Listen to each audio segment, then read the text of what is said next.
प्यारे दोस्तों, अस्सलाम वालेकुम वरहमतुल्लाहि वबरकातुहू। मैं आपका मेज़बान अली आदिल खान आपकी खिदमत में रूह की ग़िज़ा प्रोग्राम लेकर हाजिर हूँ और आप देख रहे हैं राह सुकून चैनल।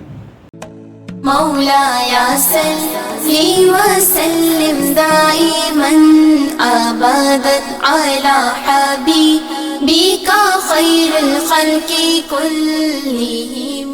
मौलाया सल्ली व सल्लिम दाइमन। बिस्मिल्लाहिर्रहमानिर्रहीम। नबी करीम सल्लल्लाहु अलैहि वसल्लम ने इरशाद फरमाया, लज्जतों को तोड़ने वाली यानी मौत को कसरत से याद किया करो। इब्न माजा वॉल्यूम 5 हदीस नंबर 4258। मौत कितनी खामोशी से अचानक हमारे बीच के लोगों को लेकर चली जाती है। आलीशान मकानों और मखमली बिस्तरों को पलक झपकते ही वीरान कर देती है। दोस्तों, है ना ऐसा? हम अपनी आंखों से ये सब कुछ देख रहे होते हैं।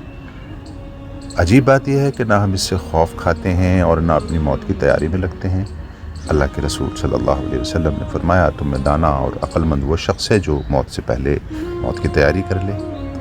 हालांकि मौत के शिकंजे में लोग रोज़ाना गौल दर गौल दाखिल हो रहे हैं। दिन रात आ जा रहे हैं। हम देखते हैं कि सुबह होती है और शाम हो जाती है। महीने और साल बीत रहे हैं।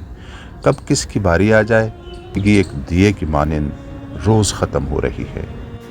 न जाने हमारी ज़िंदगी की ये शमा किस दिन आखिरी लौ में तब्दील हो जाए। अल्लाह तबारक तआला हम सबको मौत तक इखलास के साथ अमल की तौफीक अता फ़रमाए। लेकिन दोस्तों, ये जो दुनिया बहुत हसीन अल्लाह ने बनाई है, इसको हम और हसीन बनाने के लिए अपने आदाब, अखलाक, तहज़ीब और तमद्दुन को बेहतर से बेहतर बनाएं। अपनी ज़िंदगी को अल्लाह तबारक तआला के अहकामात और नबी अलैहिस्सलातु वस्सलाम के तरीक़ों के मुताबिक गुजारने की कोशिश करें। ज़िंदगियों से बैर, नफ़रतें और अदावतों को दूर रखें। मखलूक से मोहब्बत करें। इंशाअल्लाह ये दुनिया हमारी और हसीन हो जाएगी। दोस्तों, आपको ये प्रोग्राम कैसा लगता है? अगर पसंद आता है तो आपसे दरख्वास्त है कि आप वीडियोस को लाइक शेयर करने के बाद चैनल को सब्सक्राइब करने की मेहरबानी फरमाएं और अपनी राय से ज़रूर नवाज दिया करें, चूँकि आपकी राय हमारे प्रोग्राम को बेहतर बनाने में हमारी मुआविन हो सकती है।